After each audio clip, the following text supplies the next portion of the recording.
Yep, sure. Ready to go on the record? Not yet.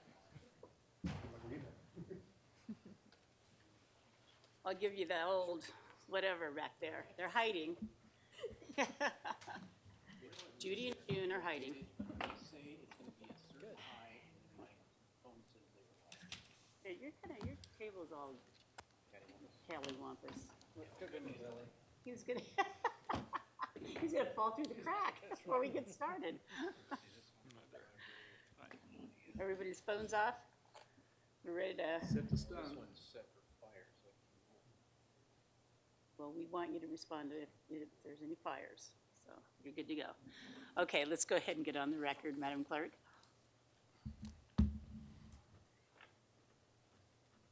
You're on the record. Great. Hello, welcome, everyone. It is Thursday, September 5th, and the time is 3:35 in the afternoon. And the Board of Ada County Commissioners is very pleased to be having a joint session with Star City Council. And the mayor is not here, but all the city council members are. We're really excited. We have all three commissioners with us today. Commissioner Visser is in the room on the end. Commissioner Laciando is with us. And I will if Chad's not here, are you going to open for, do the roll call on your end? Yeah, on the Okay. Star City Council, we have Councilman Keys down here on the left, Councilman Hershey right here, Councilman Nielsen here to my right, myself, Councilman Chadwick. The mayor has some personal stuff that came out that was very important, so he couldn't be here, but he really did want to be here today. So we're pleased to be here. We appreciate you guys inviting us. This can get exciting and see what we can get done and figured out here. So that's fantastic. Well, we're very excited to have you and appreciate your willingness to come into Boise for us. And we could have gone out to Star, but you're here, so thank you for that. Thank you for making the effort. Yeah. At the fire center, so it's like a little easier. Yeah. I'm going to go ahead and have everyone else in the room introduce themselves, if you wouldn't mind, please. Brianna Bustos, I'm with Development Services at Ada County. Hi, Sean Nickel, City Planner for City of Star. David Corcoran, Community and Regional Planner, Ada County. Lisa Itkonen, Principal Planner with Compass. Meg Leatherman, Director of Development Services. Hello. Great. Hello, and we have some folks in the room. Hello. We have one person in the room, and go ahead and introduce yourself, because I think it's really exciting what you're doing. Jennifer Swaminson, resident of Star, and I'm running for city council. Good for All you. right. I'm here to see what you're doing. Great. Good job. Great. Okay. Super. So we're going to start with Meg Leatherman, our Director of Development Services, and she's going to kind of kick us off and talk a little bit about why we're here. I think we all know why we're here. We're all experiencing tremendous growth and the need for all of us to kind of circle the wagons and have some open communication and dialogue and see how we can work better together. And we're trying to figure out a path forward with all of the cities and ACHD and Compass and anybody else that you can think that we should bring into the table and see if we can't put together something that is sustainable and resilient and that we can all make the quality of life better and continue to improve what we have here. And really, I think, take a look at our core values, and I think we will find that we have a lot of common core values, and we want to embrace those and make sure that we're able to retain the things that are the most important to all of us in our communities. So with that, I'm going to turn it over to Meg, and she will kick us off. Thank you, Madam Chair. Welcome, Star City Council. It's wonderful to have you here tonight.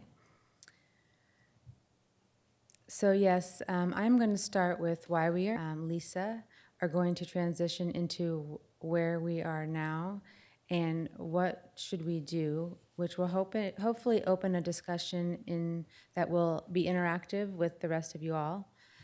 We will pause between each section and chat about the particular item if you would like to as well. And then at the end, you may elect to open to public testimony if some others happen to filter in or if we have our potential city council member that would like to comment as well. So as you know, Ada County is known for its quality of life, and there are three primary factors attributing to that. One is open space and recreational opportunities that are available to our residents. This is actually one of the reasons that I decided to move here about 15 years ago from Ohio. And I was quite surprised to find out that almost half of the county is either in federal or state lands, and more than 8,000 acres are dedicated to recreational open spaces. Additionally, Ada County is a great place to raise a family because it is such a safe place. Ada County provides a series of public services that ensure this safe environment. With almost 1,900 employees that are located in 32 facilities, the sheriff, EMS, courts, juvenile services, coroner, and more, they all work together to provide services to the citizens of Ada County and the city of Star. The other quality of life factor that Ada County enjoys is a variety of housing choices. In Boise and Garden City, you will find quite a mix of high-density housing choices, including many 5-story apartment condo options. And in Eagle and Meridian, you will see a suburban lifestyle. In Star and Cuna, you will have those mixes as well, but you also will experience a country and rural lifestyle.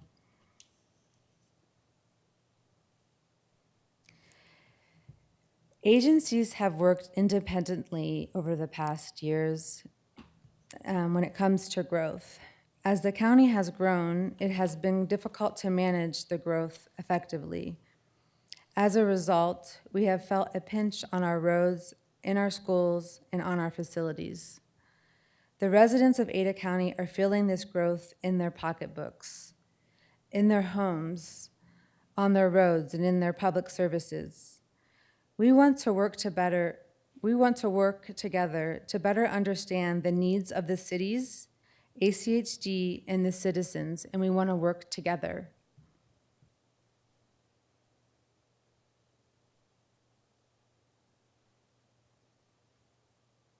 Glasses. Ada County and Star are in a similar position. We have a duty to provide services, but the rate and pattern of growth sometimes makes it challenging for us to do so. This is a map of the services that Ada County provides in its 32 facilities.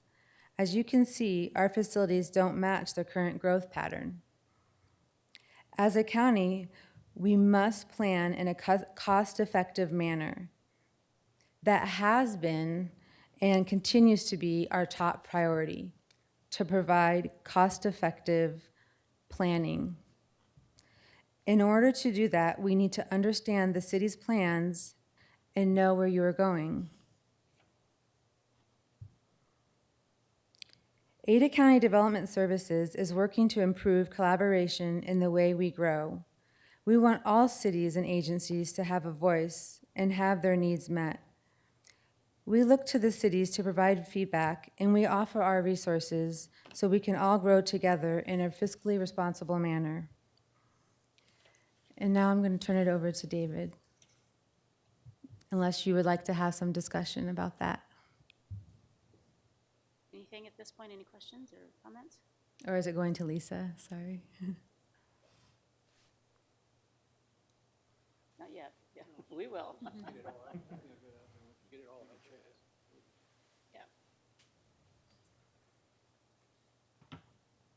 Okay, no discussion. Again, my name is Lisa Itkonen. I'm a principal planner with Compass and also the planning team lead and the lead for the long-range transportation plan. Can you speak in the microphone? Sorry. Thank you. And I will be talking about the growth forecast that we do and how it's used in the long-range planning that Compass does. So our current long-range transportation plan is Community Motion 2040 Before I get to that, just to get everybody on the same page, so Compass functions as the metropolitan planning organization for Ada and Canyon counties. And the two counties, the cities in the two counties, as well as most of the highway districts, are members and come together on the Compass board to plan for the region in the long term. And one of the main things, at least from my perspective, is that regional long-range transportation plan that Compass puts together. It needs to look out at least 20 years into the future. We update it every 4 years. And one of the key pieces there and where we start the new planning cycle is this growth forecast. And so we developed this back in 2012, looking at the future growth. So we did this, we developed this control forecast for the population. How many people and jobs and households do we anticipate or forecast to have in the region by the year 2040? This is when we did it in 2012. And that forecast was approved by Compass Board in October of 2011, and then from there we did a sort of scenario planning process to look at, with stakeholders and the public and our member agencies, where should that growth go? The forecast said we could have just over 1 million people in the 2 counties by 2040, which was almost doubling the population from the 2011 numbers. And so we developed this growth scenario for that, and which essentially then looked at the comprehensive plans that were in place at the time and made sure that the growth would be allocated in places that the cities and the counties could actually then implement based on their comprehensive plans. We are reconciling that forecast every year because the growth doesn't necessarily happen the way that it was envisioned in that forecast back in 2012. So every year we look at what is actually entitled and what is actually happening on the ground and kind of truth that forecast to that, so that every year we have the most accurate picture of what is actually happening. Where are we growing? This is the map of that depiction. It's a depiction of the forecasted growth. It's not really a land use map, but it kind of describes where that growth should occur. What would be the ideal way of accommodating that almost 500,000+ people that would be here by 2040. And we are now. Just quickly, do you guys have copies of this?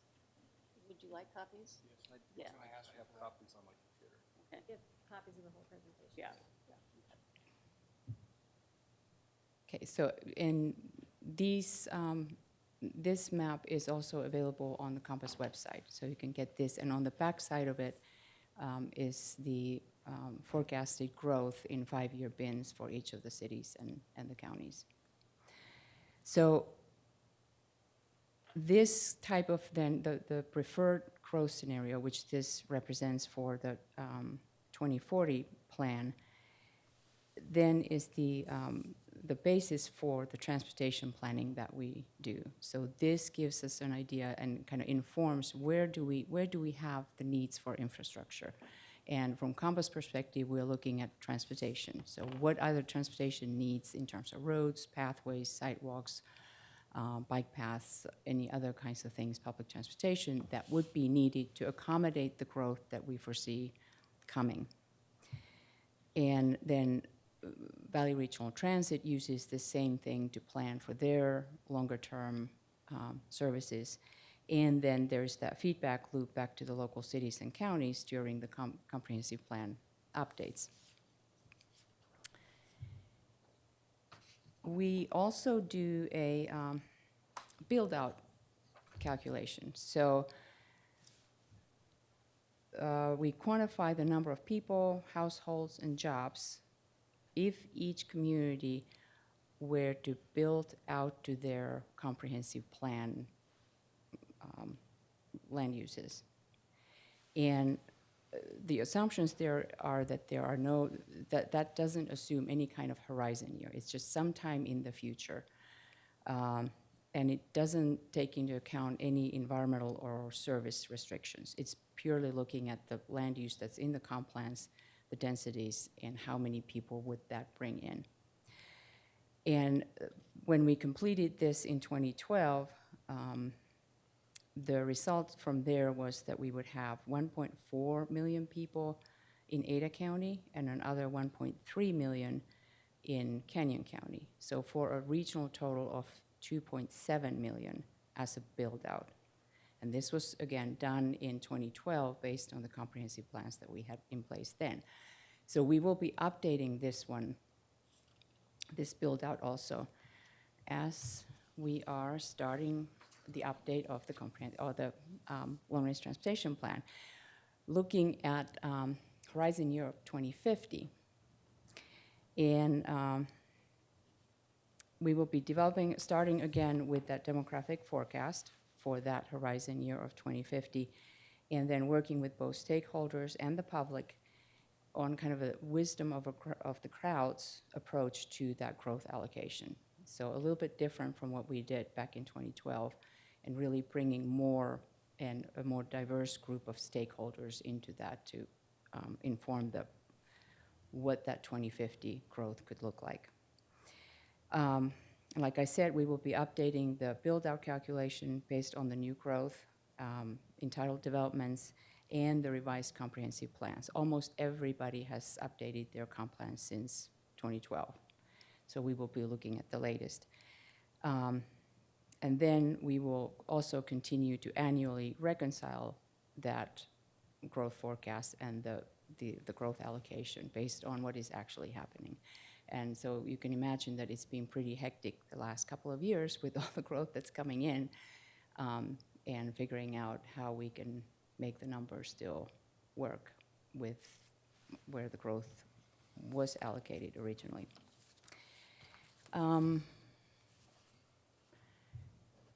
So the process that we're going through now is, like I said, we are starting with the city and county land use plans and looking at that. We already have the Compass Board approved the work plan and the schedule for Community Motion 2050 updates. So we've started on that, and then later, actually next week, we will begin our first public involvement survey for looking at that will then lead to the potential transportation land use scenarios. So watch for that. It's coming up on the 11th. Kind of looking at then the sort of what-if scenarios for that growth. We will be completing a fiscal impact analysis of those scenarios to help the public and the stakeholders to see the fiscal implications of the different what-if scenarios. And then next summer, we will have that refined Community Motion 2050 preferred growth scenario.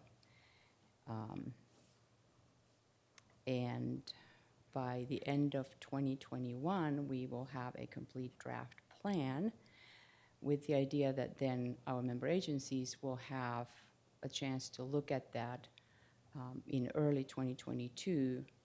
Before then, we would have a draft going out for the public later on that year. And then the plan needs to be adopted by the Compass Board by December of 2022. So with that, I will stand for any questions. I do have a question. Where are we currently at on the growth forecast for STAR if you reconciled it? I'd be curious to know.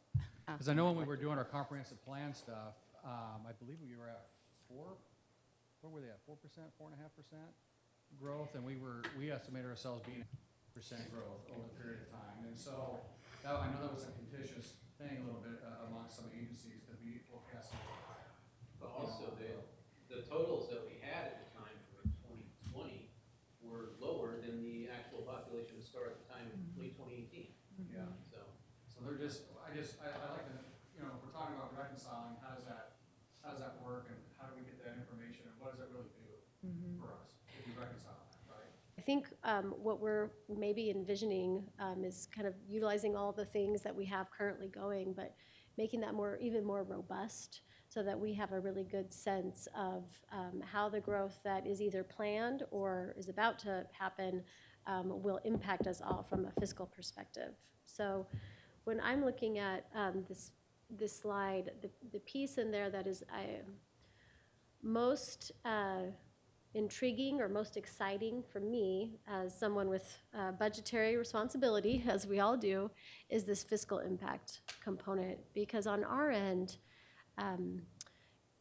Commissioner Kenyon and I have been here 8 months, and when we came, we were handed a large black binder that stated what our master facilities plan needs are. And that was a really robust process with all of the elected officials really determining what are our business needs given what we're seeing.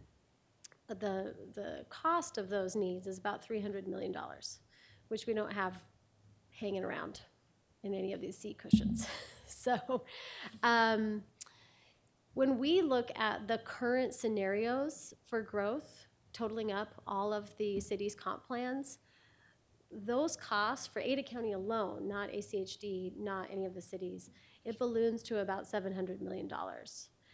And we're going to struggle to figure out how to pay for the $300 million, much less more than double. So I think the piece that we're really interested in is, as we look at this next range of planning, getting such a deep dive into the financial analysis so we can understand what that means for us financially, and if we don't like what those numbers are, is there an opportunity to do something different that might be more cost effective?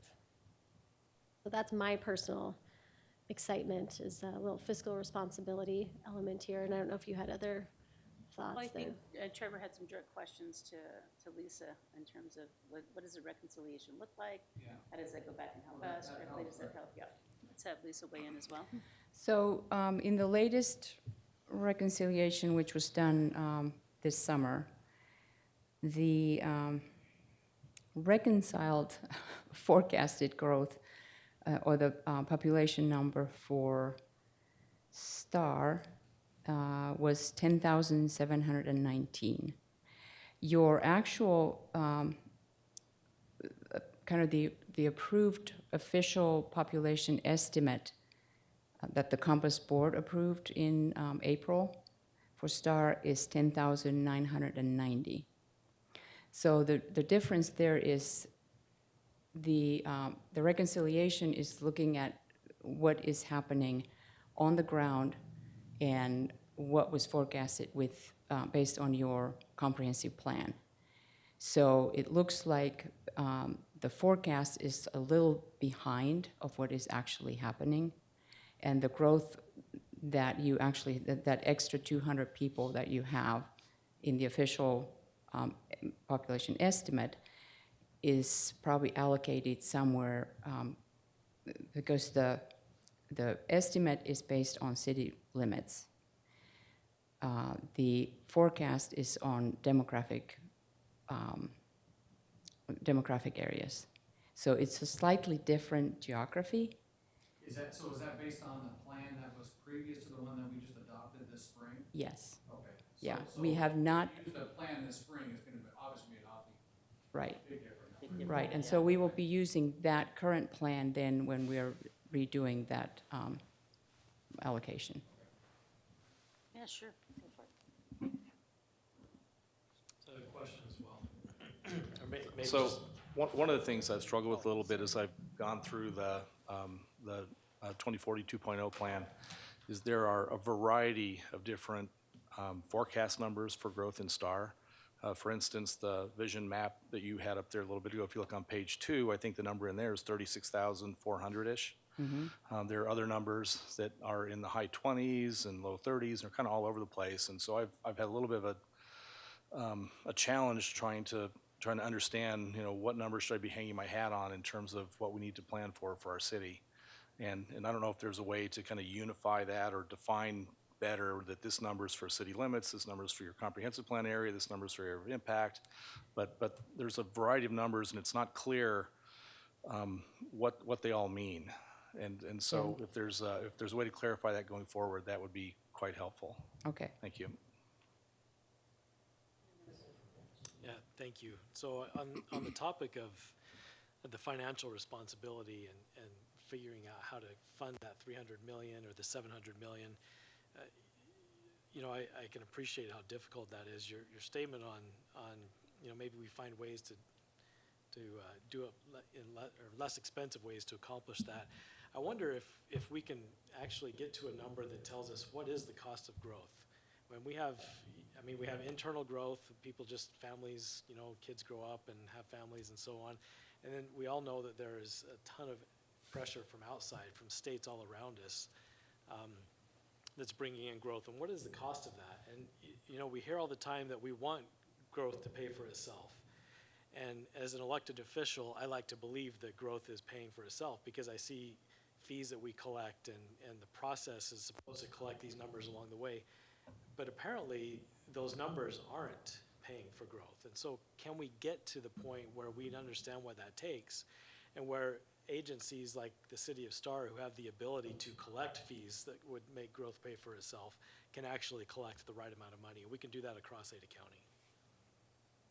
Well, I would definitely concur with that, and I think to drill into what this is going to particularly afford us, it's going to show us what different kinds of growth patterns will cost, right? So we may like the look and feel of that kind of growth pattern, but what is the financial reality of it versus this growth pattern over here? But back to the more the mechanism, I was just on a call with our association, is the Association of, or Idaho Association of Counties, and they're drilling into some really interesting information with the State Tax Commission and how probably the biggest chunk of burden that taxpayers are feeling overall is stemming from supplemental levies and school bonds. And that's a place where the state is not allowing growth to pay for itself, right? School impact fees are not allowed. And so, ITD.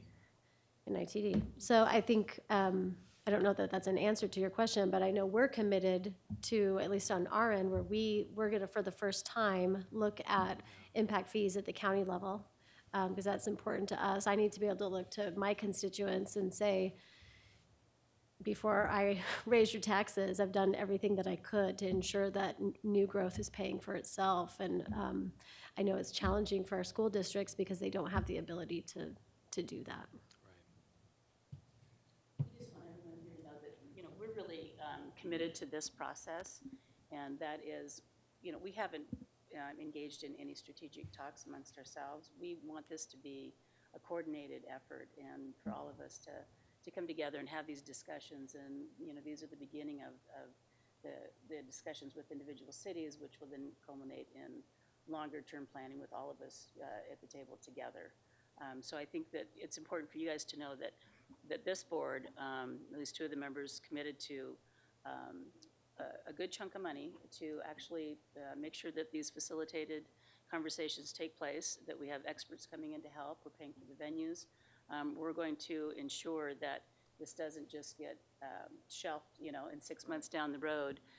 As long as Commissioner Laciano's in for another year, I'm in for 4.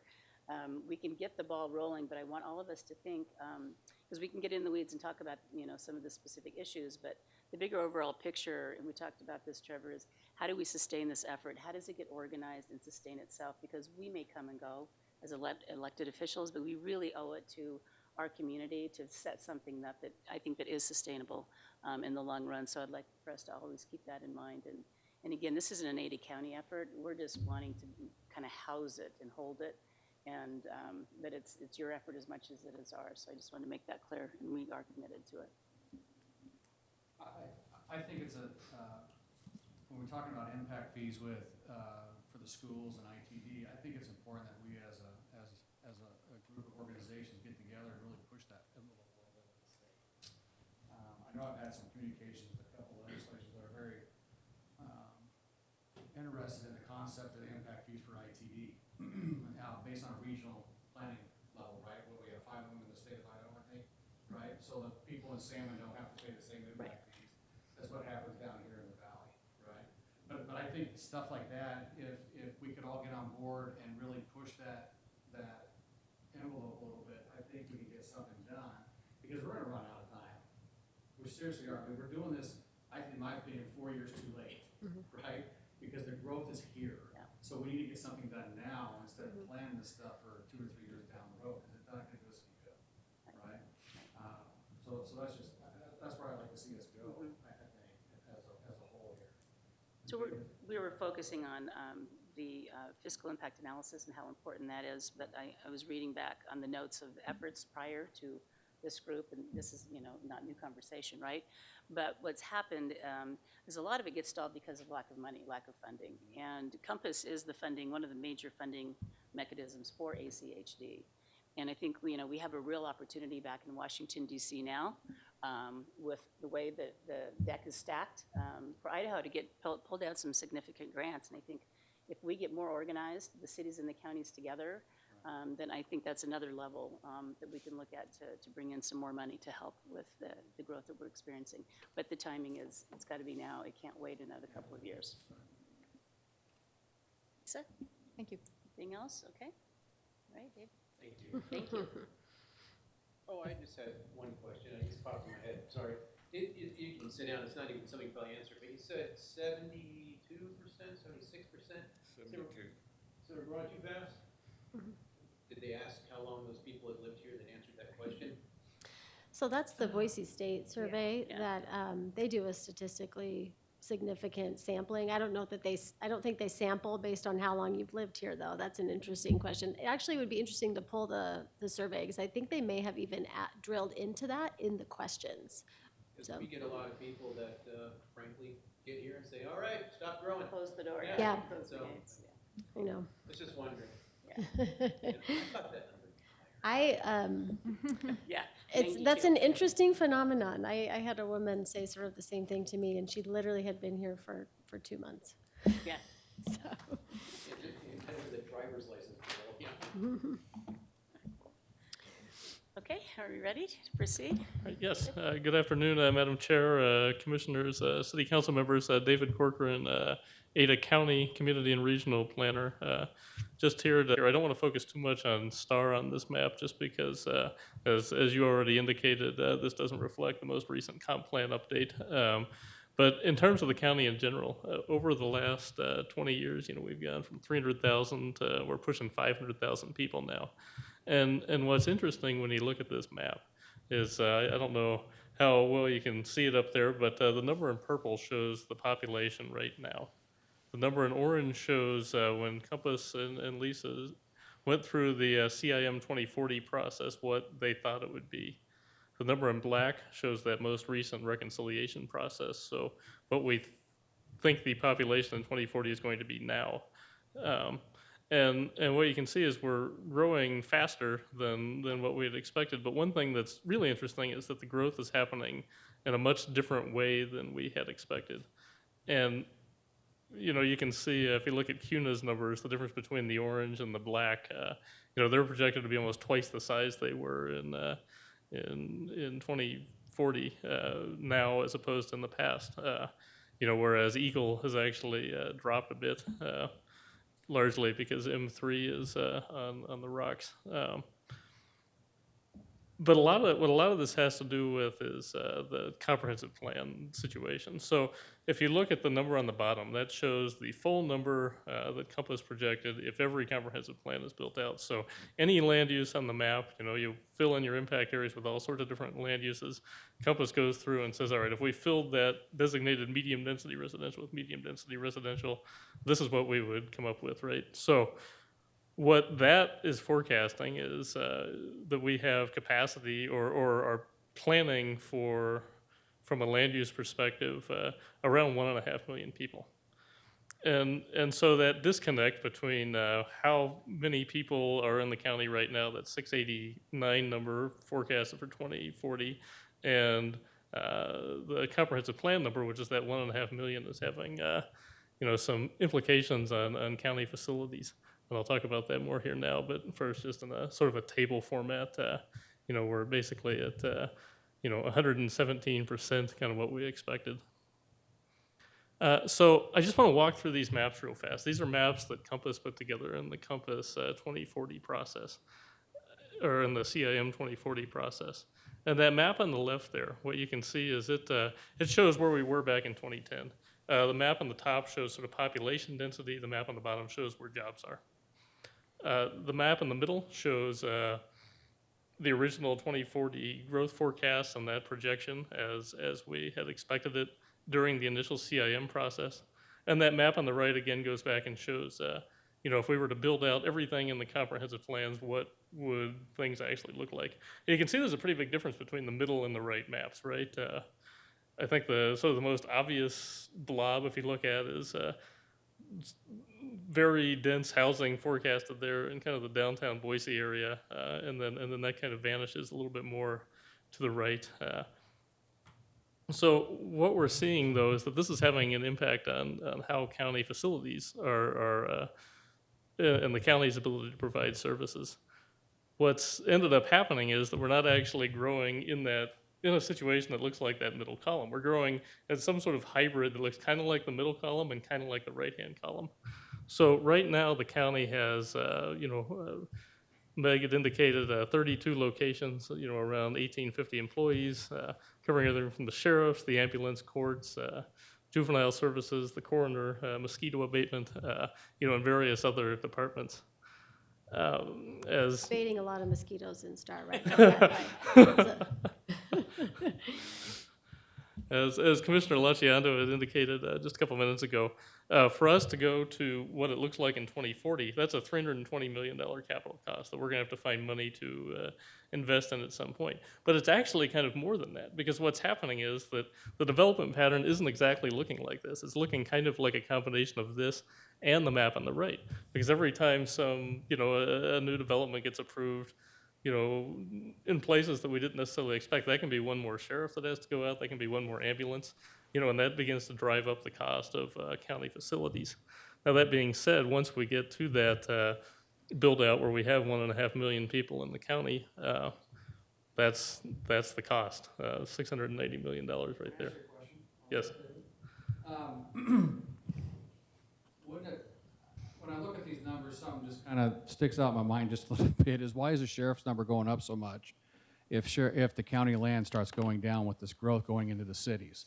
Because the cities will be responsible for that policing more so than the county will be.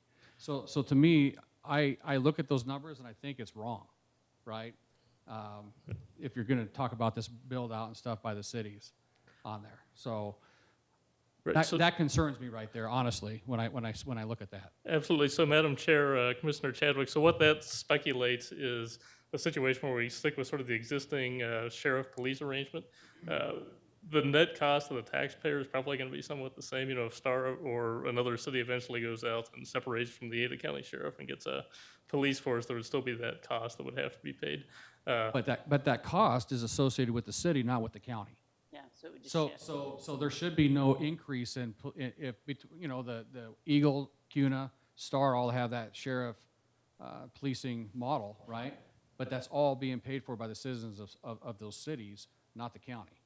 So that number there, to me, needs to be modified and corrected to reflect the correct thing to be accurate, in my opinion. So, sorry. No, I think that's a fair conversation. I think at the end of the day, it's all taxpayer dollars. So, It is. yeah. It is, but when you guys talk about this as a 320 million Ada County shortfall, is it truly a 320 million shortfall? Yeah. What does that real number really look like? So. Yeah. The other piece that you may have noted in the news somewhat recently. So our sheriff's office does more than what you contract for services. So, right now we're certainly struggling with our DMV. It's become somewhat notorious, I think would be a fair term. And so one of the questions that we have really about more of the capital costs is, as population moves in different ways, how do we come down here, for one, which is not people's favorite, and really spread out some of those services to where people actually live so we can get them off our roads, et cetera. Trevor, I think on the sheriff's cost, if we're looking at the capital costs, that's not the bodies, the actual deputies. What that is the build out for jail capacity and detention centers, those sorts of things. Sheriff personnel numbers are going up with? Yeah. I mean, I look at the personnel numbers and look at all that increase, but I mean, I just want to make. No, I think it's a really I good would point, rather and I want to see- look at it too. I agree with you on the actual sheriff numbers there, but on the capital costs, Sure. that would go under the sheriff's budget line item, that would include the jail expansions, and so we're not ending up like Canyon County. Right. I think whatever the number is, it's not going to change the fact of where we are and what we need to do.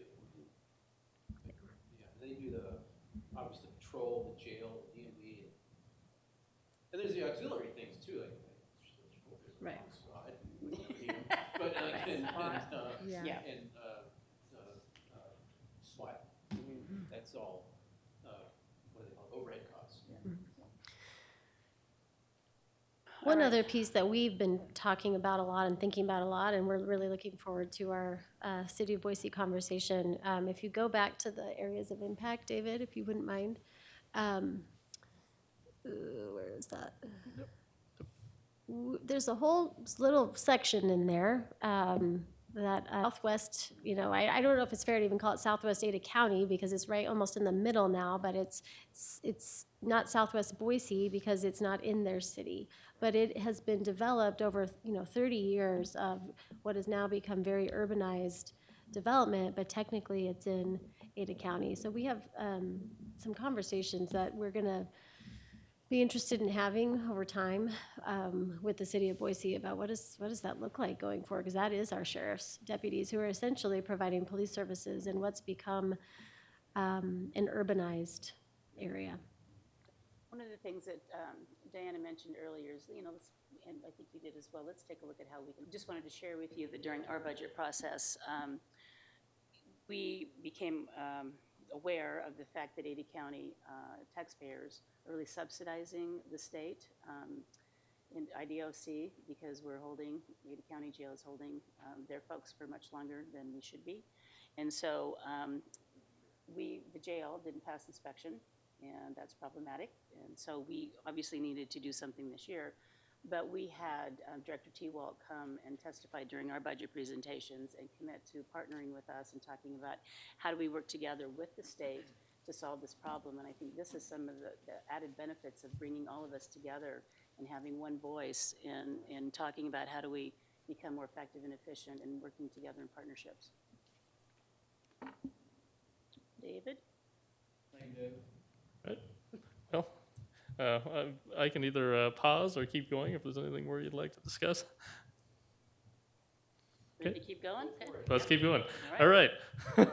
What we're doing right now. We have our comprehensive plans that are developed by you folks and by the county.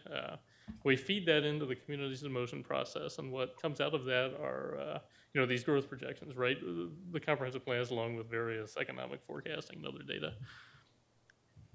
Compass also puts together, those land use plan projections where, if we took all of our comprehensive plans, we built them out, what would that look like?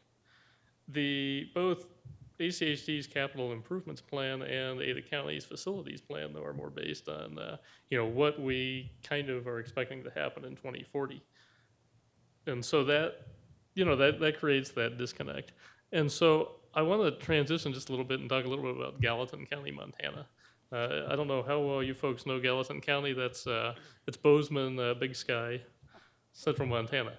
And what they're out to do, or what they've done, is they've actually developed a really interesting fiscal impact analysis.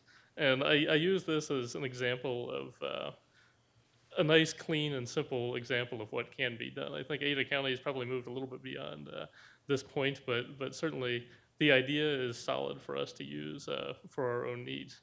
And Gallatin County, just for a quick piece of background, they have almost no land use controls in their rural county. So basically, as long as you meet basic health and safety measures, you can develop almost anywhere. There's some exceptions to that, but that's the idea.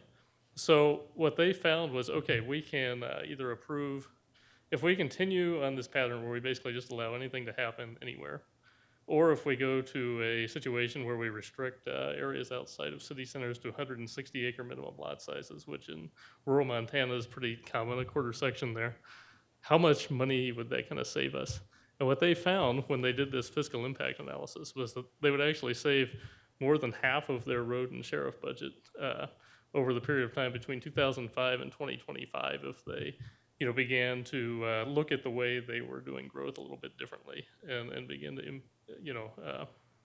implement some of these policies and these controls. But Ada County has some different pressures. We're a little bit more urbanized at this point than Gallatin County is, but I think the idea is solid here that, if we really go in and we look and we see, okay, how much is this actually going to cost? How much is this current development pattern costing us? And what are some options? What could we do that's maybe a little bit different? We can come up with numbers that are like these and figure out a way to go forward as a county and with all of our partner cities. And with that, we can either stop to pause, or I'll turn it back to Lisa to talk a little bit more about the nuts and bolts of a fiscal impact analysis. So I do have a question, David, on that, and talk about that rural development, because from what it appears is that Ada County is on a trajectory to really eliminate most, if not all, rural areas. Yeah, we have a lot of people who want those rural areas to maintain. They want to live in rural areas. And so I guess I'm curious as to what your goal is for that. Are you trying to incentivize the maintenance and the preservation of rural and agricultural areas, or what's the motive behind this comparison? I'll take that. I don't know that we have a motive yet beyond a real desire to understand the fiscal realities. So I'm a person who doesn't like to make decisions until I have solid data, and that's, so I appreciate that. So for me, it's more not, fully understanding all these numbers that are being thrown at us about growth projections, and then we have these change amendments, and what does that look like, and how are we going to adequately plan as a county, much less all these other various taxing districts and jurisdictions. And so just leading into, I think, what Lisa's going to say, we're really excited to see what the fiscal analysis shows of our current comp plans, and maybe we're all good. I don't know. If we decide as collectively that we're not sure we can pay for that, or we don't want to pay for it to that nth degree, then we get to have a collective conversation about what would we do differently if we wanted to save taxpayer dollars. So that's my end goal, is to have a robust conversation around the data. And I'm really interested in going back to where the conversation started around core values, and open space was the first one that I think Meg opened up with. And, that's what I'm interested in, is having conversations with each of the cities that have different personalities, different challenges, different goals, and find out from each of you, because you represent your communities, full build out, what do you want your community to look like? The fiscal impact analysis is really important, but I think core values also need to drive this conversation. Well, and to that end, I apologize, Councilman Chadwick. To that end, if it were up to me, I would preserve every farm that's out there and let it continue as a farm. But the reality is, we don't have incentives, or we actually have, I should phrase this, we have decentives for people to try to hang on to their land. Their tax burden continues to increase. The pressure and the value of their land as developed land instead of agricultural land is. So I guess I'm wondering, and maybe I'm a little too hopeful here, is the county going to step in and try to help some of these places remain in the county and not have the incentive to annex into a city and subdivide? I think that's a potential outcome. I don't think we want to presuppose that yet, but I think we share those values. I'm a fourth generation Idahoan. My mom grew up on a farm in Burley. I think it would be really sad for us to get to a place where we no longer have working farms here in Ada County. We're already to the point where our kids in 4-H are doing stuff over in Canyon County because they can't find places to do it here. So I think that's an incredible goal, but I think, back for me, I want to understand the numbers and how that plays out. Trevor? So to go back to your question a little bit, recently we as a city adopted a new ordinance about open space. We increased it to 15% on development with 10% user, right?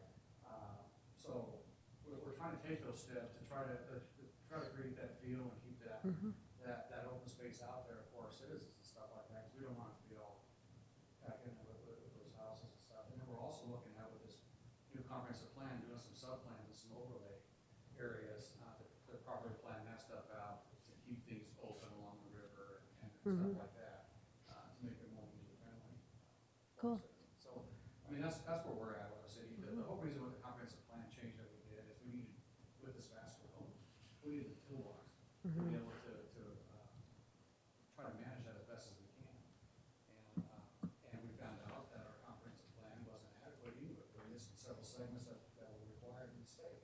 Right? And so this whole thing brought on the whole update on our comprehensive plan, and currently we're working on our codes to try to get those updated up to speed with that to help facilitate this growth in Right. the way that we want to see it out there. So I like what Kevin's talking about too, about this. Don't poke his eye out. He does all the time. I do that all, Yeah. sits right next to me. So I like. This guy. I like the idea, I mean, is there something out there that you can incentivize the farmer to hold on to his land, so it doesn't grow? I mean, that's, Yeah. in reality, who are we to tell these people that have been working their tails off all their life, that you can't sell your property and make a profit on retire, right? Well, also it's Without what- giving them an incentive to not do One it. generation hands it to another generation. Does Right. that generation want to carry it forward? Or say, my goodness, I can get all kinds of money for this? We just gotta figure it out. I mean, it's a problem. We have a big problem here in our valley. And this is, to me, is the first step of getting it together and trying to figure it out. Madam Chair? Okay.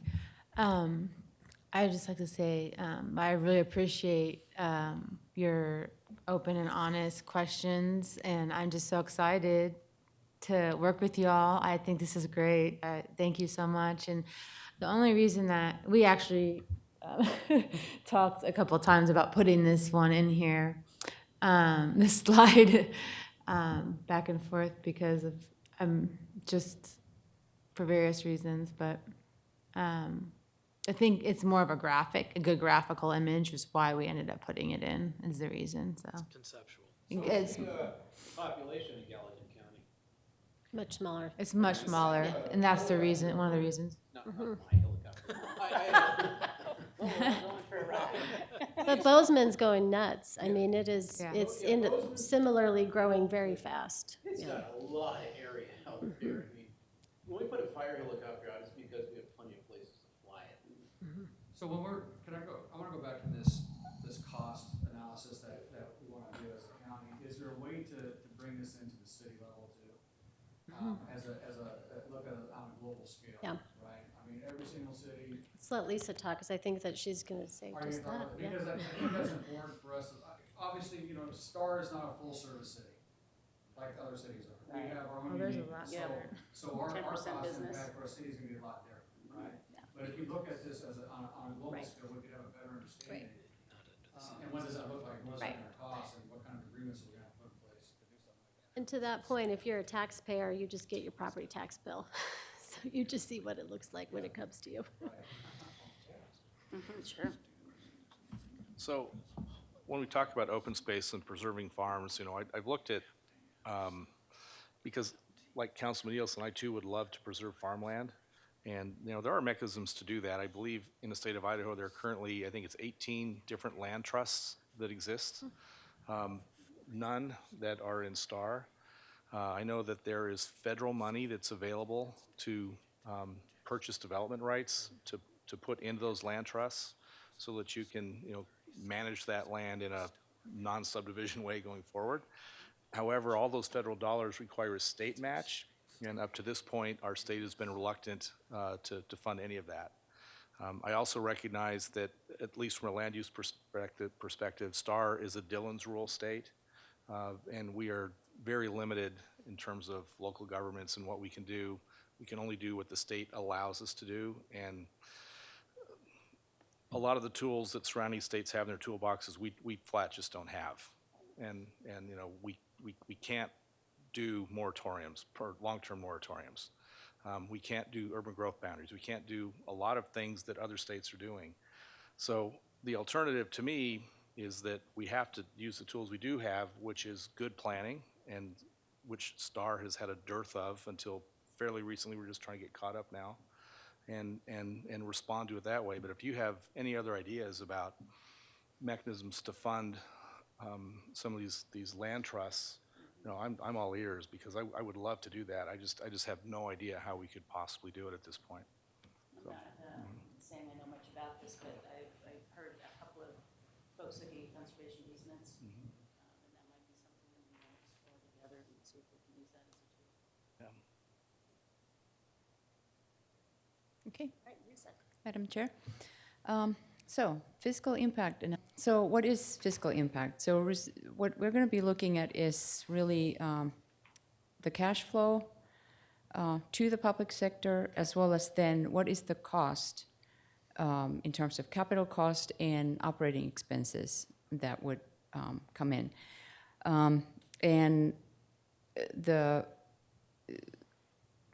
So we'll be considering the public goods and services. And I'm talking now from the Compass perspective that we are starting on this process, and then that can translate later into looking at actually at the city level, city and county level, the same kinds of things. So we'll be looking at. Sorry, so when you say compass level, are you talking the whole region, Canyon County, Ada County? Correct. Yeah, okay. So we're looking at using this first for Community Motion 2050 and looking at those what-if growth scenarios. So looking at the public goods and services, education, parks, safety, public works, and transportation, and kind of the request for proposals for the consultant to help us with this is out now. It's available online, and those proposals are due by the end of the month, so we really want to get started on this quickly. And so from there, what this is going to give us is we can use it for a variety of kinds of analyses, including looking at, obviously, what is the cost of growth? And that was one of the questions that you have. And what are the revenues from growth in terms of, impact fees or tax revenues, those kinds of things. How about location? The growth happening in different kinds of locations might have very different cost. There's some marginal cost, some average cost, and those might be quite different depending on where the growth is taking place. Should cities incentivize growth? And how do changing demographics impact the anticipated costs and revenues? For example, if the community ages, how will that impact housing preferences? Or how will those housing preferences impact revenues and needed services? Those are the kinds of things that this tool should help us figure out. And basically, really, to answer, is growth paying for itself? That's the question that I think many of us have had. And so keep in mind that the fiscal impact provides the analysis of the impacts, but it does not tell you what to do about the impacts. So that's then kind of a discussion that you need to have. Is it just in terms of timing, that RFP goes out next week? It is out now. It's out now. It's out now, and those proposals are due by September 30th. Best case scenario, if everything moves along, when do you think that the cities and county will actually have the tool available to start using? The RFP says that we need to have everything done. I think it was May or June. It's pretty fast, fast and furious. So, like I said, Compass will use this fiscal impact to help with the development of Community Motion 2050 preferred growth scenario and considering those alternative scenarios on the way there. And then we will be working with the stakeholders. We want to provide, and we want to have a tool that will provide a transparent and complete look at what those various growth scenarios would look like and really mean to the public in terms of the availability of services, public transportation, congestion on the roadways, and ultimately really what is the fiscal impact of the growth to the cities and the counties. Currently, the RFP is really, like I said, it's focusing on providing this kind of tool that we can use for communities in motion at that 2-county level. But then we want to do then the next step from there and make sure that we have something that will can be kind of scaled depending on how you want to use it, whether it's for the city, for a county, or even for a particular development. So that's the goal. Any questions? I will turn it back to David. Thank you. I want to just quickly, maybe make this week's meetings, the calendar, what it looks like over the next couple of months, who we're meeting with, and then the meeting in October. Yeah, absolutely. Madam Chair. So what we have coming up is we had a chance to meet with Eagle back in May, and we met with ACHD in July. So we've started the road show. Our plan is to go to Meridian in 2 weeks, and then the week following is to go to Garden City, to Cuna, and then on to Boise to meet and have a similar conversation with all of them. As Lisa just discussed, Compass is working on doing their fiscal impact analysis and getting that RFP squared away and getting a consultant on board. The county has allocated some funds this coming fiscal year to supplement this work. And then on October 16th, we're planning to have a sort of a growth workshop where we're hoping that all elected officials from all of these bodies will be present. We're bringing in a couple consultants from out of state that have expertise in both this area. We'll have Michael Lauer, who oversaw the Blueprint for Good Growth effort several years ago, so he'll be there. And then we'll have Carson Bias, who is an expert in fiscal impact analyses and how these kind of work. So our plan is to have those folks come on October 16th. We'll have sort of a two-part event. One will be for elected officials, and one will be for the general public later that day. And so, we'd like to extend that invitation and hope to see it there. And with that, I'll stand for any questions or. Yeah, when did those invitations go out? They're going to get a formal one. When did they go out? Yes. I'm working on that. Okay, so let's give them the time now so they can put it in their phones or calendars. Like start at 8 to noon or? It's an afternoon time. I don't remember the exact Judy, hour. do you happen to know? I believe it's 1 o'clock. 1 o'clock. 1 o'clock. 1 or 2, but I believe 1. It's at Expo, Idaho. We think it's 1 o'clock at Expo, Idaho. 1 to 4, 1 to 4, yeah. 1 to 4. and then 5 to 8 is the public, and we want them to stay for that and engage as well. And then the public's invited afterwards, 5 to 8. Yeah, he is. Outstanding. So you will be getting an official invite. Won't be very fancy, but, So it'd be green cake.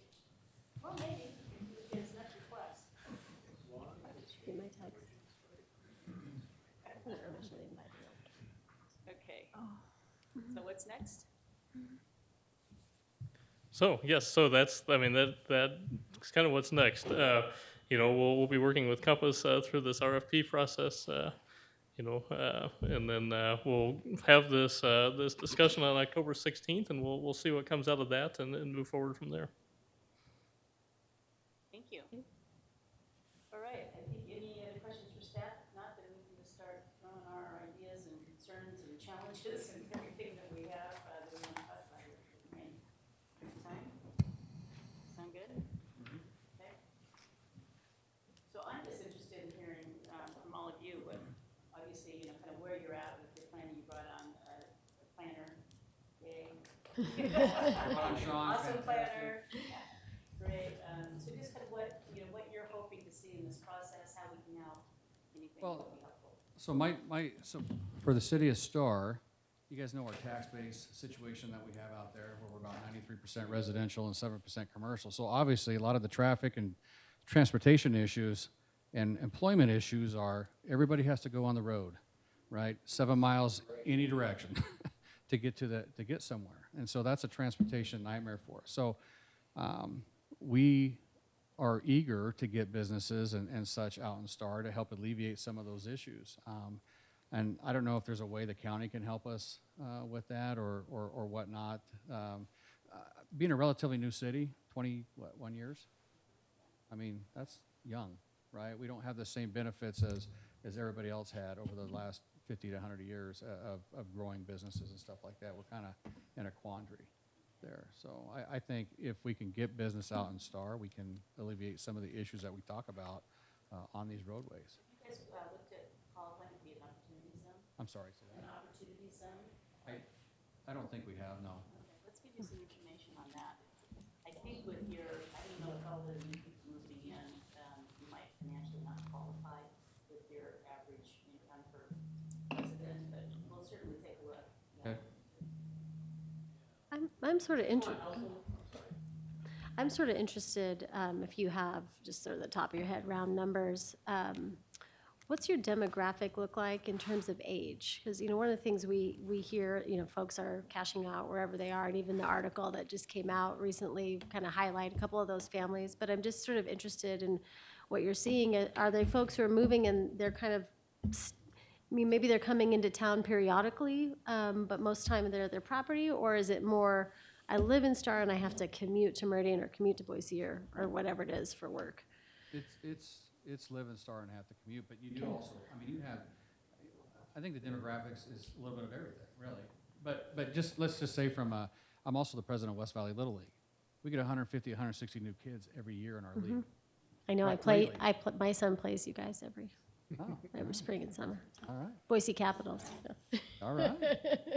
But that just, I mean, and these, and when, and I, we Be asked. nice now. That's our Boise Capitals. But- Yeah. It's that Meridian team that's right. rough. They come to my tournament, so that's Yeah, okay. yeah. So they, when I look at that, we asked the question of, you know, where'd you come, what league did you come from? And it's interesting, and a lot of people want to say it's all California, it's not. Right. It comes from all over the place, right? So when I look at that, that's a lot of young families and stuff like that that are coming into the valley. But at the same time, you have a lot of seniors that are moving in the valley too, that are retiring, not valley, but in Star, that are retiring and moving into our area. But every one of those families, I mean, here's the other dynamic, right? Now we have high school that's in Eagle, and we gotta send all these kids in Star all the way down to Eagle High. And as soon as probably gonna be the Whiting High School, right? So why not plan with West Ada for the future to get the high schools there and pull all those kids off the roadway during those rush hour timeframes and stuff like that? You know, I mean, to me, it's like we kind of like have a planning gap, I think, in everything, because everybody's doing things their own way and not really communicating on how best this is gonna impact No. everybody. Bringing the school districts to the table. I think that's actually the school district component is huge because there's so many factors you need to factor in terms of what is your busing cost. I mean, this valley spends, I forget what X amount on busing school kids than we do on public transit. And it's astronomical what we spend on busing. And some of the decisions in the past potentially have exacerbated. I went to West Junior High, which is over by St. Alphonsus, and when they closed the old one, the Old West, which was not a nice building, so I'm not sad about that. But when they closed that and they moved all the way out to Victory, you know, their busing costs just went through the roof. And I don't know when they originally located that property, it was a relatively inexpensive property, but I don't know that over time it has made financial sense for them to be busing kids all the way out there. So. So Lisa, you said that this could be scaled down, this fiscal impact analysis tool. So I'm wondering if it could be scaled down to school districts and their decision-making. It seems like they tend to just want to buy cheap property or the cheapest property, and then the school goes out 5 miles or 10 miles from the population, but the cost of actually then the buses and the infrastructure and everything, to service that, I would love to find out if this tool can provide that kind of analysis. I'd just also like to add, with our growth rate being up to 10%, that attracts anybody and everybody. I mean, I don't think we can say it's a certain demographic. If you were to look at my neighborhood, I would say the average age is like 107. Wait. Got your neighbors behind you? Take issue with that. But also, you mentioned income in the qualifying for opportunities. Opportunity zone. So let me ask this. I looked up I don't remember where I found it, or how I found it. Wait, is that income on an individual level, or is it household? I have to go look it up. So I remember last year when they were authorized coming out of the tax bill. And it's the governor's office who has to determine which zones to pick. Yeah. So, but they had to do it based on, I have it up right here. They have to do it based on a certain calculation, so they can't just pick wherever they want. Well, I saw the average income, household income in Star at one time was, this was back a few years ago, was about 25,000 higher than the average of Idaho. And I mean, I was just, it's little tiny demographics that this chart had. It's very interesting, but it seemed like, which tells me, if your average income is higher than the state, it's most likely because you have more established older people that have had time to build up their careers. So, One of the that's why I think the average age of Star is probably a little bit higher than the average. The Department of Commerce on the state level has it's a 2-page, it's front and back fact sheet on all of the different business incentives that are available in terms of training and development dollars. The county can give tax breaks for up to a certain amount if you're so inclined for businesses. So there's a lot of things a lot of tools that are available. And so I would encourage you, if you've got someone out there that's interested in economic development, to really kind of help explore That's a some of those. tough nut, though, because it's sort of, I know you guys have just hired your first planning director, you're so excited about that. CUNA just hired their first economic development director. And they're, they're kind of in the same position, right? Where they were like, we have all these houses springing up, we really need an economic development strategy. And, I would, no, the faster you can put that together, the better, because, I know our economic development committee is looking at stuff like that too for us, right? Right? Yes. They were, I know they They're spoke. very to- jealous of what CUNA's been able to do. That's right, they spoke to the CUNA, I believe they spoke to the CUNA folks, and they were looking at somebody else to see if they can help us drive some of that business. I just didn't know if the county had any resources that they can throw that way, which would help alleviate well, some of the we have a program that is state authorized, that is a property tax reduction or abatement for qualifying businesses. I think, certainly for me, the bar is very high to receive that. It needs to be above median wage, it needs to be a really high quality business, Is that because. available within city limits, though? Oh, yeah, no, we're the ones who get to do it for the whole county, Oh, so. right. But because if we apply that to a business, it's not like those taxes just go away, they get shifted onto other taxpayers. So it's a very high bar for me at least, not speaking for the board, to think about what kind of business we'd want to give that break to. You were asking if we had any economic development resources that could be, helpful for your city. You really don't have economic development staff on board. It's not something that we've done. But I do know, is it Tina Wilson? Yeah, she's a kind of. She's a member of our Economic Development Committee. Okay, so she's a member. I was going to say she might be a good resource for you. Yeah. So we've talked a little bit about transportation, and obviously that's part of Compass, or perhaps a major responsibility of Compass. But when we look at this valley having 1.4 million people in Ada County alone, in the next 40 years or 30 or 40 years, it seems to me that we ought to be thinking about and planning for a public transportation system that includes more than just buses that have no funding by the charter that creates them. Valley Ride comes out and begs for money from all the cities every year, and I think that's just a terrible way to fund it. Our roads aren't set up for buses to have pullouts, and so when Valley Ride puts up the graphic that says the buses replace this many cars on the road, that's great, but actually when the bus stops, it causes more than that, twice that number of cars that they replace to back up and stop, and that ends up going for miles. So what is it, if anything, that we're doing at Compass, or should we be doing as a county, to be looking at light rail and other public transportation options in the next 30 years? Lisa? We are looking at that. So that's the other request for proposals that's coming out soon, is for looking at fixed guideway options. And that means some kind of high capacity transit. It could be rail, it could be a bus rapid transit essentially, but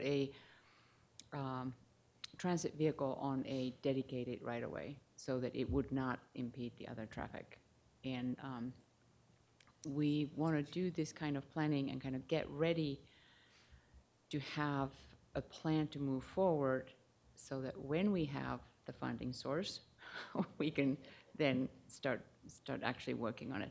That is the problem right now, that there's only, because of the federal funding requirements, we can only go so far without being able to show that we could actually fund it and operate a system. But that's the plan now, that we will get to exactly that point. Plus, then we would have something to take to the public and say, if we had the funding, here's what we would do. And that might be a way of then getting that funding. So I'm going to pick up on that, because I'm sure you know we don't have local option authority, and I would say the state in general has been not very interested in that. But I think our new governor is really listening in a way that maybe we haven't seen in the past. I don't know if you followed, he did an address to the business community, and he was pretty open that he was interested in looking at something around transportation. I don't know if he's interested in the local option, but he kind of was on the record of saying, we need to do something about it. We need to do it now. So I'm more hopeful than maybe I was in the past. So if it can be done at that level, we need to have a plan in place that's ready to take advantage. Well, I appreciate that. I think that, oh, yeah, go ahead. Mike down here for me for a while. So on the mass transit perspective, I know there's a working group for, the State Street corridor, and I've been to some of those meetings. And, I'm a little distressed to hear that whole working group's goal and what they're working on ends at Highway 16. And I have asked that they extend the reach of what they do all the way to the county line, which would bring it through Star. I also know that Star has been kind of hard to get to. Even our state highways were a little more than glorified farm roads until fairly recently, and we've had no good north-south corridor to get to Star. And all of that is about to get fixed, addressed. I don't know if fixed is the right word, but within 5 years, State Street will be 5 lanes through Star. Chinden, 2026, within 5 years will be, 5 to 7 lanes all the way to the interstate. Central Valley Expressway, which I like to call Star's own personal freeway, has got $100 million for right-of-way acquisition and pre-engineering that's been allocated, and the conditions in Washington are ripe to get that funded for construction. And so I wonder a couple things. Number one is, when we look at the growth projections for Star, have those things been factored in, especially the Central Valley Expressway?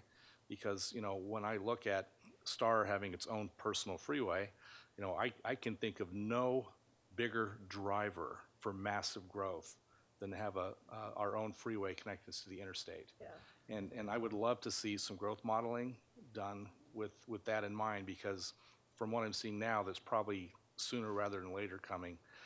But I think it also presents opportunity. So I think when you have the confluence of the Central Valley Expressway and Highway 44 and Highway 2026, is that a good place to put a regional transit hub? I think it might be, and I think that there's probably some places in Star where we could do that. But I would, at least in the short term, like to see the State Street corridor work, amended to go past Highway 16 all the way to the county line for now. So, You're an engineer by trade, right? I am. What else do I have on here? Well, that's it for now. But yeah, I think on the transportation side, I think we're in for some big changes. And by the way, does anybody here believe that when you build a brand new 5-lane road, it's going to have all this open space for a long time? I think any new road that's built fills up immediately, and I think that this will be no exception. And I think it will be another big driver for growth that will have the potential, at least, to push growth in Star far beyond what's in the Compass forecast. I'm really encouraged to hear you say that. Not that I'm excited that it'll all be filled up, but with the amount of money that we spend on road widening, and then our comparable standards, the amount of money we do spend on, and we spend very little in Ada County, certainly on public transit.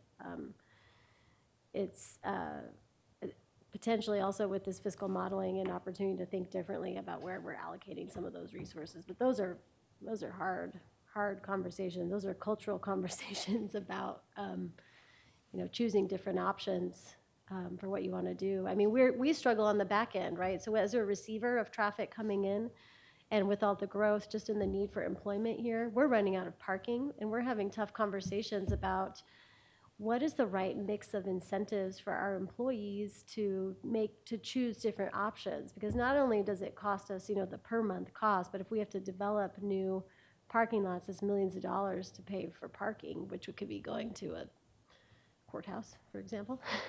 So it's all at play, but I'm really encouraged to hear you say that, because I think we've kind of gotten into that cycle of we just keep building more roads and somehow it'll magically go away. If I may add, I lived in areas that had incredibly good public transportation. I used to take a metro train into work or a city bus, and I could get anywhere in Virginia, Maryland, or DC. Two things that always came to mind that I learned about mass transit is, one, you have to know it exists, and it's a mindset to start using it. It's a conditioning. Once you get good at it, you realize how amazing it can be. But two, even the largest transits in the world all require subsidy. None of them can run on themselves. And I'm talking about everything from the light rail systems used in California to the, what is it, about 69 tracks now in New York City, where 4 or 5 million people ride it one way and another 4 or 5 million ride another, still requires subsidy. And the initiation of these, at first you have to see the bus, didn't even know it exists. Right? So what I'm hoping that happens is we get this, but understand that the first 2 years, you're taking a bath on it, big time. But it's the only way to get it going. But it really, really does help. And these are areas where traffic was insane. Parking went underground. They just started drilling straight down to park. That's how they did it there. It's expensive, yeah. And also, they would charge you no matter where you went to park. Yeah. I had to pay to park at work. Can you Yeah. imagine going to work, having it that day, and then shelling out $10? No, that's our employees already, Yeah. so. It's- They're like, yeah, we know. Public Yeah. transportation was wonderful. I mean, it really, really worked. Unless, of course, it snowed. You're right, though, it does need to be subsidized. Yeah, I think it absolutely has to be. Well, but that's the forever. mindset component too. We forget that we're already subsidizing just through a different Yeah. stream. Yeah, but every So, roads. rail, every road wide, every piece of dirt used in it just has a cost. Just like road, every piece of dirt has a cost. Well, it looks like we're out of time. It's 5 o'clock. Want to be respectful of Time doesn't matter, we've got stuff to talk about, honestly. schedules. Yeah, Trevor's buying dinner. You guys going to Ruth's Chris after this? Is that what he's doing? Yeah. We're city council. No, I heard he's buying, not the city. Yeah. Yeah, there you go. Anything else anybody would like to bring up or talk about? I just want to No, thank we you can all for ask your time, for security. this opportunity. It's really great to start this Okay. conversation. I hope Okay. this is the first of many to come. Great. Are we gonna discuss city impact areas and having the county make sure that we get our plans adopted? I mean, all this kind of stuff, because I mean, when you look at the stuff online, some of the stuff cities have done, it hasn't been adopted by the county, and I just don't understand why, right? And is this part of our problem, Yeah. right, as far as the planning portion goes?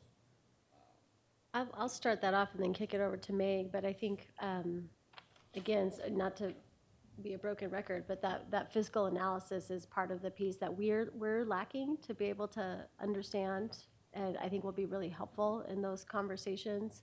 But then Meg can give you more of the high level, how does that process work? Yeah, sure. There's an application process that we've, We talked about that, I think. Yeah. Right? right. And I mean, for each city, it's somewhat unique, you know, based upon where you're at in the process, where, you know, when it comes to expansion. So when you look on, if you looked online and seen why maybe some haven't been expanded, or when, or the years and things like that, there's varying reasons. But it's all based on state code, and that's what we're following. For you all, it's basically right now in Sean's hand of providing the information that we've asked from him. So I think he could probably give you an update on that, and we're happy to work together with him. I guess just as a whole, though, I mean, if we're doing all this, we just get everything and I mean, we're talking about reconciling stuff, right? Reconcile everything, get everything up to date in the system, I guess, we're following a code, but I think we need to work together to get that thing done overall, in my opinion. You know, I know what you're saying, though, because we did sit down and talk about that a little bit. Well, Understand what I'm saying? it does. It sounds like you have a need now. Well, it's a Yeah, need. right, Well, yeah. I mean, I look at it and I know things have changed and, you know, everything changes, councils change, all that. But like our plan, I don't think it's been updated since 2005 Yeah, it's in the system. And we've had a couple updates, right? And so that fall on the city, when we talked about not getting the application in, I mean, how do we make that easier? Are there parts of the application that really don't need to be there? Is that some of these things updated? I don't know, Yeah. right? I just want us to, if we're working together, let's work together and let's get it all done and get it all updated and cleaned up as a whole, so. And on that, like, I really like that bolded text right there. Growth workshop, all elected officials invited. I think the only way we're ever gonna make any real traction is with the county and the cities, not, Yeah. not just city. You meet with us, you've met with the others, good things are gonna come from each one, and not so good things. So, it's just the way it is. But, man, I'd love to capture what's happening in other cities, what thought processes they're having. Because just like Councilman Key said, and like we face on a just routine base these days, is getting an application in. And land rights are an absolute, I mean, that's an absolute protected thing, your land. What you want to do with your land is literally how all these things, in my mind, circulate. You own it, you want to do something with it, well, by God, we're not going to stop you on a state level. And it comes down to us, and our toolbox, as Councilman Key said, is small, and we work everything we can inside that toolbox. And all personal feelings aside, on a project, you know, if you're getting the things to say it's good, but you're just looking at like how, I'd love some more teeth to go push back. Like, I heard that Ada County Highway District cannot say, no, that can't go there. That's gonna be traffic impossible. I heard they can't say no.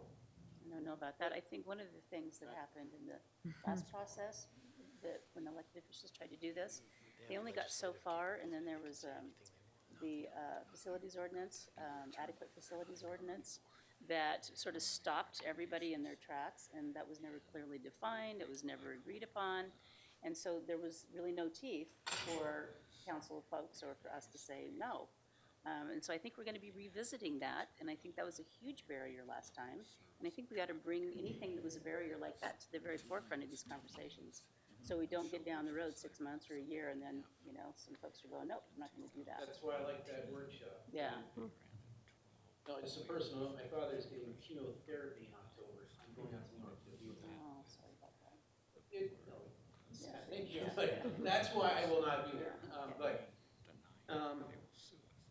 If we can get statements like that, things that are ambiguous or unclear, and presented in front of a full body of who is elected at that time, maybe we can get enough where we all see it in one singular direction, and that will give us strength and unity.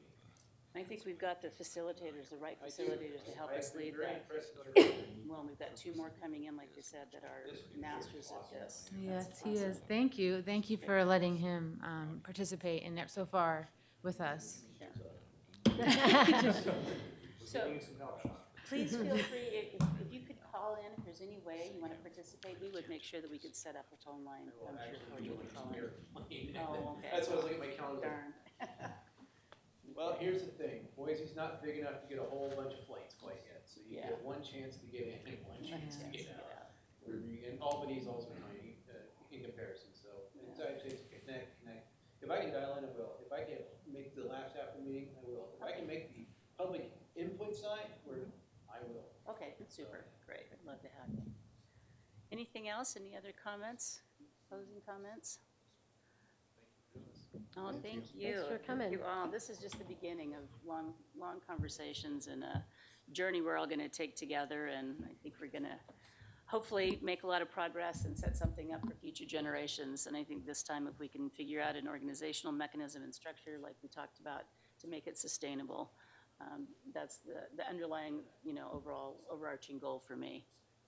I think most folks. Are we gonna try to work with Canyon County at all on this? Yes, but that's phase two. Being a Dale County city. Yep, yep, we're gonna. So I invite just had them. lunch with Commissioner Dale on Tuesday, and the Compass process is both, right? I think what we wanted to be able to facilitate was what was within our land, right? Be able to have these conversations about what we think, where we think we might head as a county. And the other component that's somewhat significantly different from Canyon County is that our road system and how that gets taken care of is so significantly different from Canyon County. So we want them to be at the table. We're going to invite Canyon County and both Mayor Nancolas and Mayor Kling to come to this conversation. But I think we're kind of going to have to figure out from there what happens. Do they kind of go off and do their process if they want to that aligns with ours? Do we keep working together? Because the road component is so different. Do you have any state representation at this meeting? That's the plan. If they show We're up. trying. I'm sure you don't want to share the story today, but. No, I'll tell you off the In record. fact, if there are senators or representatives that you feel strongly about that could really help with this coordinated effort, please let us know and we will invite them. Yeah, let us know which ones you think would be the most helpful. Let's, We can go off the record and go ahead and adjourn. yeah, let's go ahead and adjourn and we can. Yeah, yeah. I just, being a dual county city, it doesn't just stop at Canyon County, Canyon County line for us. Yeah, Let's go ahead and adjourn.